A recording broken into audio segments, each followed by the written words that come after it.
One of the most quietly powerful parts of Red Dead Redemption 1 is the Mexico chapter.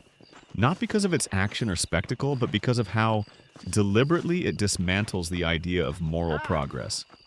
When John Marston crosses the San Luis River, the game subtly shifts tone. The music changes, the color palette becomes harsher, and the structure of missions starts repeating itself in a way that feels intentional rather than lazy. Mexico isn't a new beginning for John, it's a warning. It shows him and the player that replacing one form of tyranny with another doesn't actually free anyone. At first, Mexico presents itself as a classic revolution story. Colonel Allende represents open brutality, executions, oppression, loyalty enforced through fear. The rebels, led by Abraham Reyes, appear to be the obvious alternative. They talk about freedom, dignity, and the people rising up.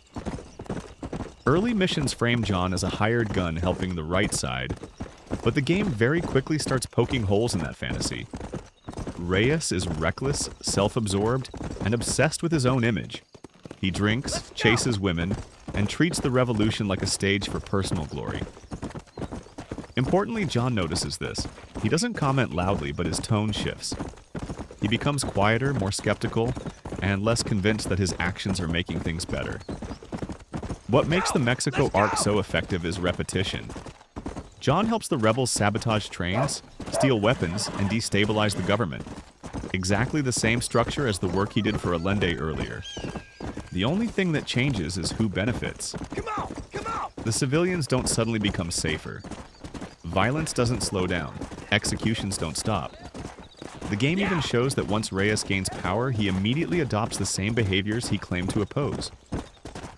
Soldiers still harass towns, corruption remains, and the people John helped liberate don't meaningfully benefit. This is one of the earliest moments where Red Dead Redemption makes its core point clear. History doesn't move forward just because the banner changes. John's role in Mexico is especially tragic because he's not invested in the cause at all. He's there because the US government pushed him there, and everything he does is transactional. Help Allende, help Reyes, kill who you're told to kill. Mexico strips away any illusion that John is acting morally. He's acting efficiently. The revolution doesn't care who he is, and when it's over, neither side thanks him in any meaningful way. Reyes uses him and discards him. Allende would have done the same if things had gone differently. This section also reframes John's own past. Watching Reyes turn into another tyrant mirrors what John already knows about outlaw life. Ideals rot when power is involved. It's no coincidence that after Mexico, John becomes more openly tired and emotionally withdrawn. The game doesn't give you a victory screen for finishing the revolution. It gives you silence, distance, and the understanding that nothing was fixed. Mexico isn't filler. It's the philosophical core of Red Dead Redemption 1. It exists to show that systems don't become just because individuals believe they're righteous. Violence doesn't cleanse itself, and John Marston, no matter how hard he tries to walk away from his past, is still a weapon used by people who promise change and deliver control. And that's why Mexico lingers long after you leave it. When John finally crosses back over the river, nothing feels resolved. The revolution moves on without him, the people remain trapped in the same cycle, and John carries the weight of knowing he helped replace one form of cruelty with another. It reinforces the game's central tragedy.